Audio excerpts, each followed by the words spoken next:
The five-page multi-county grand jury indictment from Oklahoma contains disturbing details, outlining 5 separate counts of lewd or indecent acts.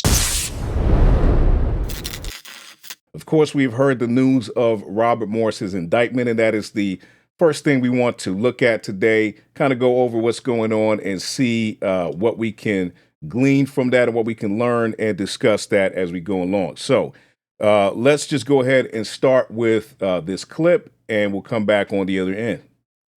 And I'm Steve Eager. It's 9 o'clock. An Oklahoma grand jury indicted Gateway Church founder Robert Morris on 5 felony counts. The allegations emerged in June of last year when the Christian Post published a woman's story alleging she was abused by Morris starting at the age of 12. The church first said it was aware of Morris's past, quote, moral failure, then later said it did not know her age, the victim's age, or the extent of the abuse. 3 days later, Morris resigned from Gateway. In November, Gateway announced it removed multiple elders who knew the victim's age at the time of the abuse, and now Morris is facing those criminal charges. Casey Stiegel in studio with the developing story. Casey. Yeah, good evening. This was a case that garnered national attention last summer and brought down the man who founded one of the largest mega churches in the country. But tonight, disgraced pastor Robert Morris faces more than embarrassing accusations. He's now staring down felony charges for his alleged misconduct.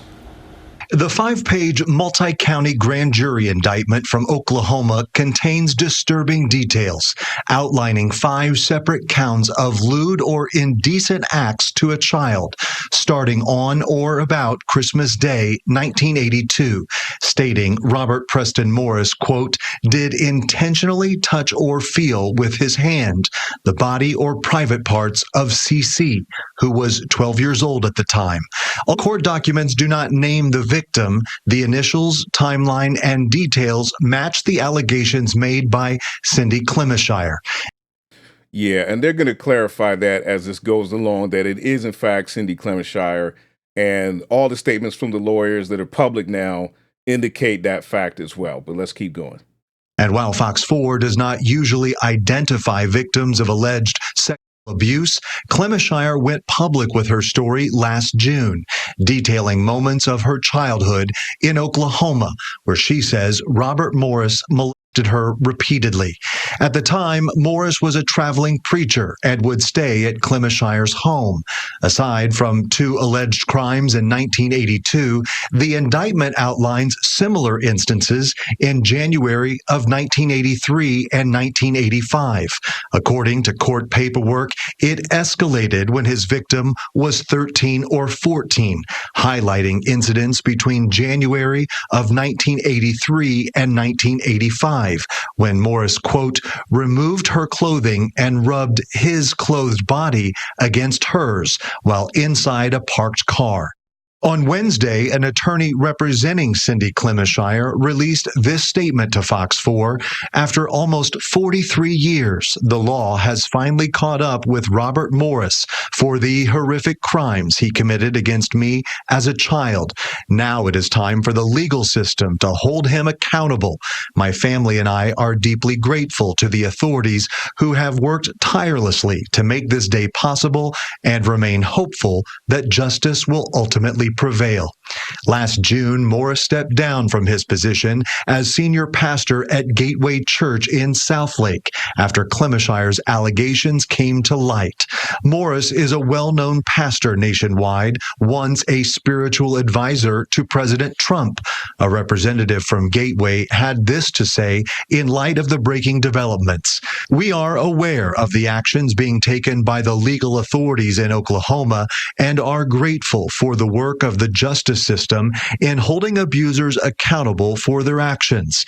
We continue to pray for Cindy Clemishire and her family, for the members and staff of Gateway Church, and for all of those impacted by this terrible situation. So why all of these years later? Well, the Oklahoma Attorney General says that the statute of limitations did actually not apply to this case because the accused has never been a resident of that state. Today, we called numbers believed to be registered to Robert Morris, but nobody answered the line. Fox 4 left a voicemail, but have not received a response or any calls back. In some senses, we never hear of this kind of issue when time has elapsed, that much time has elapsed with these cases. And I think that one of the most important parts of that report is when he actually does talk about how that is the case in Oklahoma, that because he didn't actually live there, he wasn't, registered in the state, or he wasn't a resident of the state, that he committed those crimes and is still liable to answer for them, even after all this time. So that is a situation that I have never heard of before. Obviously not a legal expert here, but that was surprising to me. And I think for those who have been wanting to see some justice here, this is a step in the right direction. I would certainly say that his situation is different from a lot of other cases because it's not just he said, she said in this case. Like, we have to remember that. In Robert Morris's situation, there are leaders, they're church leaders who were involved when the story broke way back when, and they came forward. I mean, they didn't come forward, but I should say that the family came forward and people were aware of it, and he was disciplined, albeit very poorly. He was disciplined for this and wrongly granted some form of restoration afterwards. But that just means that people knew about it. And we know that several people know about it and knew about it at the time. And so it wasn't like he ever denied doing what he was accused of doing. It may just be that maybe some of the charges you may not be able to prove, but he never actually, denied it. He was disciplined for it. And so people know about it. There's a record of this. So if they had to subpoena some other guys to come forward, some other pastors or elders who were there at the time to come forward, if the case progresses, man, then that's going to happen. And you wonder how that shakes out for those individuals, right, who were knowledgeable about the situation but never said anything way back then. Will they also get some sort of culpability coming their way, and will they have to answer for what they did not do for their negligence in the situation? So let's also not forget that Robert Morris has an ongoing issue with Gateway, where there is a lawsuit coming his way, or a lawsuit that's filed already by former members of the church. And this was to do with the tithing situation. So I'm going to just bring in this clip here. We previously reported on this, so I'm going to bring in the clip here, and we can just take a quick look at that as well. Some of you have raised concerns about Gateway's financials and stewardship.